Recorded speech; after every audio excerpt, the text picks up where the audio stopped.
Well, I thought we could start off a little easy, and I heard from your wife this week that your very favorite places is actually in a cornfield all alone. So I wanted to ask you, why is that? Yeah, it's funny. It's either a baseball game where lots of people, yeah, or a cornfield. I don't know. I've always felt calm there. I think there's no phone. Of course, when I started, I can remember my first cell phone was a bag phone. So you probably don't even know what that is. I don't. But you plugged it into your cigarette lighter and you could take it as long as the cigarette cord was. But there's no distractions. You're alone with the corn. You can really identify. If you've done a lot of corn, it's like looking at a whole, family of people and identifying the different characteristics among the people and the siblings and everything. And the quiet time is really calming and relaxing. And it's kind of discovery time and research time. And it's outside. Right. So it's very good because when you get to be a director of research or a business manager or any other level, you're in the office a lot.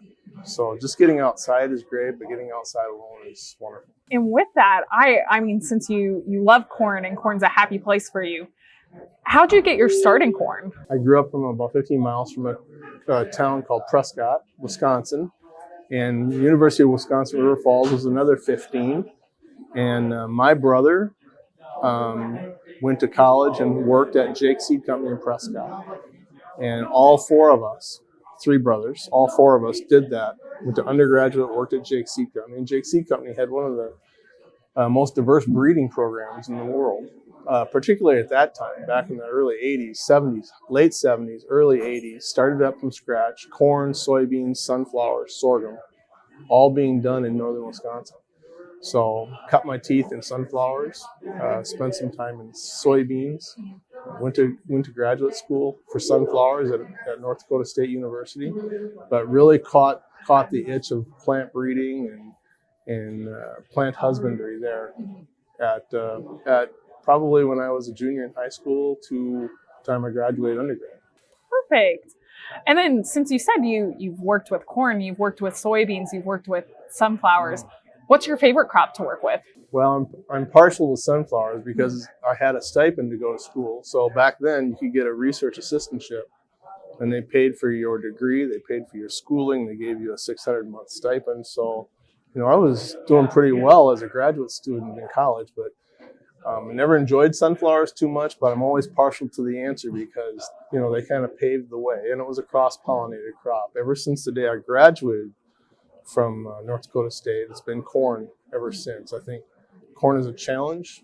It's the hybrid mechanism to have both parents, have a big bang and give yourself vigor and heterosis is something that's, soybean guys don't have to work on that.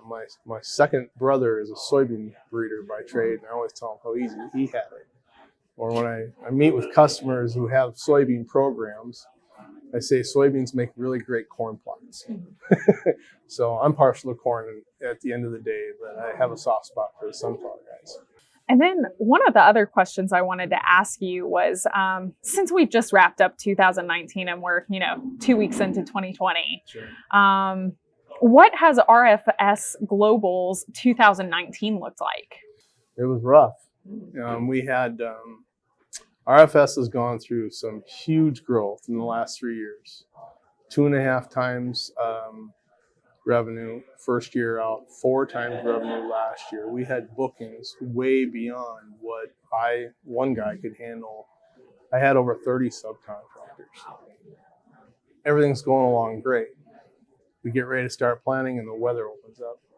And of course, we have weather that goes all the way from Texas to the Carolinas to North and South Dakota up to Winnipeg. I have plots everywhere.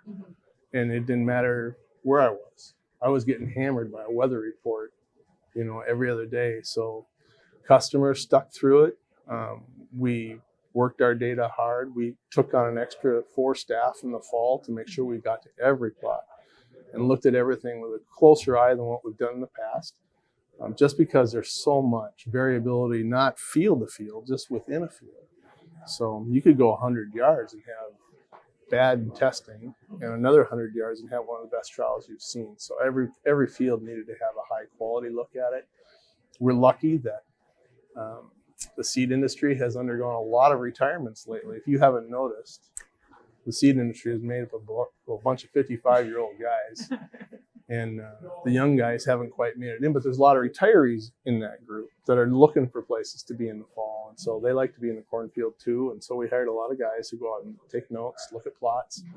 We got through it, but the long harvest made the long planting made a long harvest, made a long data analysis, really had to filter through all of the information that was coming in and determine, is it good? Is it worthwhile?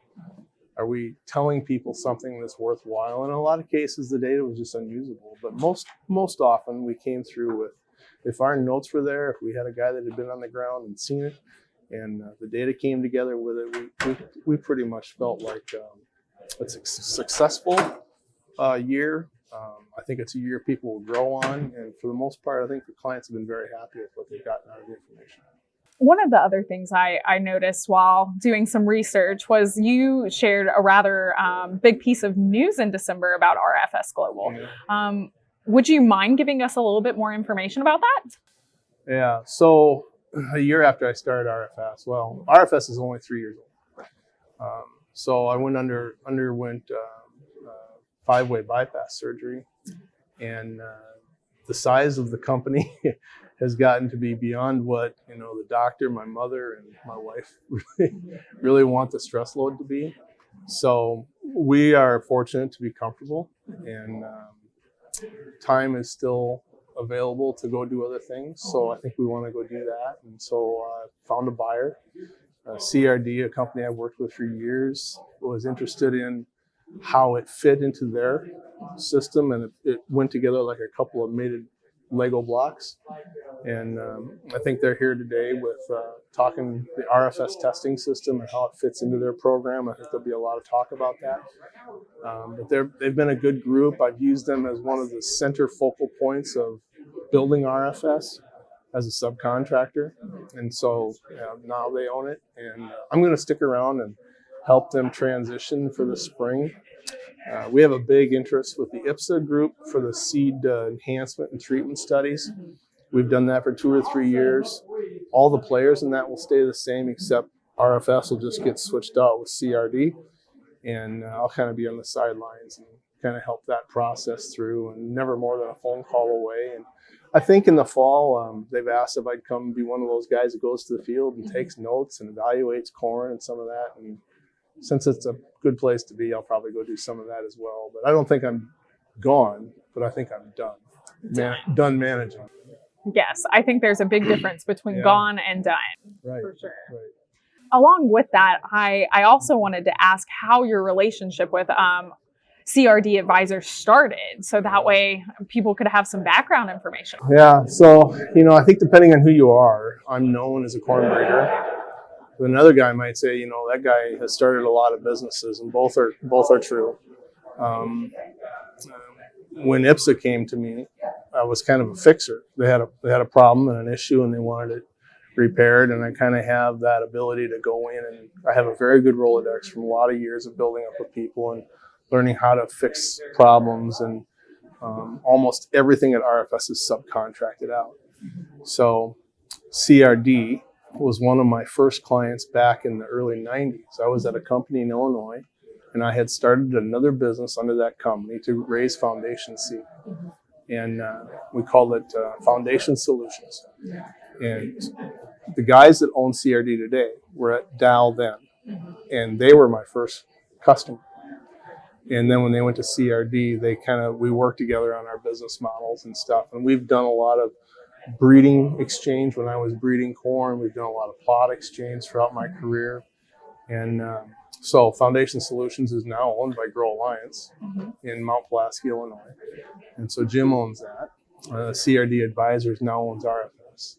So it all kind of comes around, but I think part of it's all about a Rolodex and building a Rolodex, and being able to step outside that line. I could have just sat in and said, I'm a corn breeder, and this is what I'm going to do. And if I don't have the money, then I don't have the money. But I built a business to raise revenue so I could use it to breed corn with. And so that's where that Foundation Solutions came from. So pretty much along my way, I've always tried to figure out a way to find the money to help support the breeding program, or find the money to help support the testing program. And so it's been a more wide path than a lot of corn breeders would take, but it's also built a Rolodex that allowed me to make RFS a company and make it run too. So the relationship with CRD goes all the way back to when this all kind of started out with exchange plots and working with other people and seeing what we can do together, not to profit off of each other, but to build ourselves in the same way. Well, and so you've already mentioned that you're going to stay on through the spring at least, and potentially into the fall as kind of an advisor. A contractor. A contractor. Yeah. Perfect.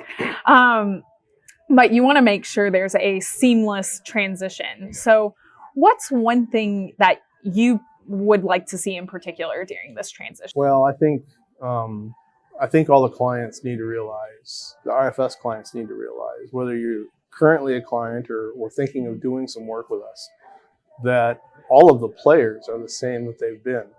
The CRD guys were where you sent your seed for an RFS trial. They did the counting. They did the distribution. My data analytics with Ralph's Analytics, Jim, that stays in play. He's connected now with CRD. We've got them hooked up. The 30 different CROs that I had in the organization have already met with CRD. Every one of them has shook a hand and connected. So I think what you're getting is a better, more collected grouping and more efficiencies coming into it because it takes that one less communication step out of there. But I think all the clients need to understand that it's the same folks you've been dealing with. You just didn't have me in the middle of it. And so I think it's going to be very, very good. And the word seamless really seems to apply well. And so for my last question, you mentioned you're going to be done, but not gone. So what are you hoping to do next in your big grand scheme of things? Yeah, it's undefined. I think something where I'm not responsible for 5 a.m.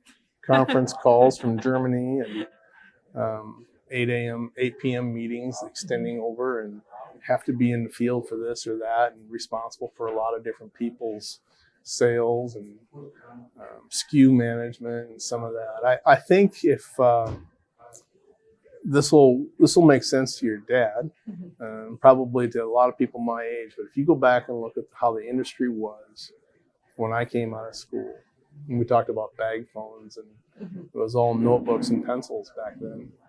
Our first big thing was we had paper that was waterproof, so you could get it wet in the field and it would dry. We were really excited when this happened.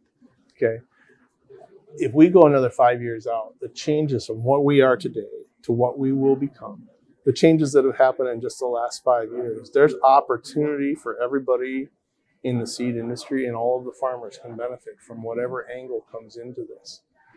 We used to not have Amazon. We used to not have Costco. We didn't have Buyers Club. We didn't have stores that had their own brand of medicines. So you can go to Costco and get Kirkland, or you can buy Prilosec. You can get the 2 different versions to pay different pricing. This is coming into the seed industry. There's companies that have come in now. They're going to go web-based. They're going to go high data analytics. There's a lot of opportunity for everybody to play in a more structured role. So I think I'm retiring fine. I may pop my head around in a subcontracting role now and again, but everybody that's in this industry's life is going to change today, and to the next 2 or 3 years, it's going to be drastic. You're going to have more interviews than you can shake a stick at, because there's going to be an awful lot of dynamic change, and it'll never stop going that way. As soon as we got to, when I started off, we didn't have trades. When I started off, we didn't have royalties on hybrid seed. Didn't have royalty on genetics. Now we have all of those things, and everybody has adapted and grown and changed with it. And today, one of the most fastest growing is conventional corn, no trades. And so there's a lot of old school that comes along with this, but there's a lot of new, and people have struggled to get to the next level. People have found other ways to get to the next level.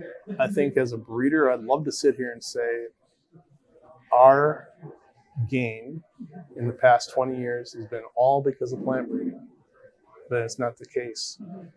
Chemical engineering, genetic engineering, these guys that are doing the seed treatments in this world, these seed enhancements in this world, what we're going to show tomorrow in the database that comes out of the seed enhancement and treatment trials, it's stunning. The amount of yield that's coming by protecting the seed cone. The breeders are trying to take credit for it, and it's not all breeders. They're just allowing the genetics to finally fully express themselves. So I think there's an awful lot of change coming, and I think there's an awful lot of things that are going to get us to 300 bushel to the acre. The guy that hit the National Corn Growers Contest, remember what he yielded this year? Wasn't it something like 400? 600. 600. Wow. So we'll double check that. But that's exactly the kind of thing that, that potential is in that corn. So a lot of it's God-given. A lot of it is just protecting it with traits, with chemicals, with seed treatments. And I think the engineering and the big data application to the seed industry and a breeder coming in now, this is a very long answer, but a breeder coming in now has to learn how to harness and work with these other groups so that his material can have full expression. Because if he comes out and doesn't utilize everything that's available to him to raise that level with seed treatments and seed enhancements, with gene editing, he won't have a successful career. So I think that's one. I think embrace all of the other attributes that are going out to the farmers. It's really important. I think two, and I think bigger than anything, is as a breeder, from my experience, don't let the title define who you are. I think it's really critical that now we have all these big companies and you're a first stage breeder, you're a second stage breeder, you're a final stage breeder.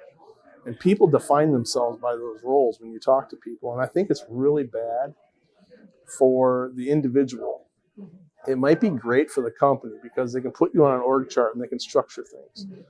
But when this guy sees something to his left or his right that doesn't fit inside that scheme, he should take advantage of it and go look at it and learn from it.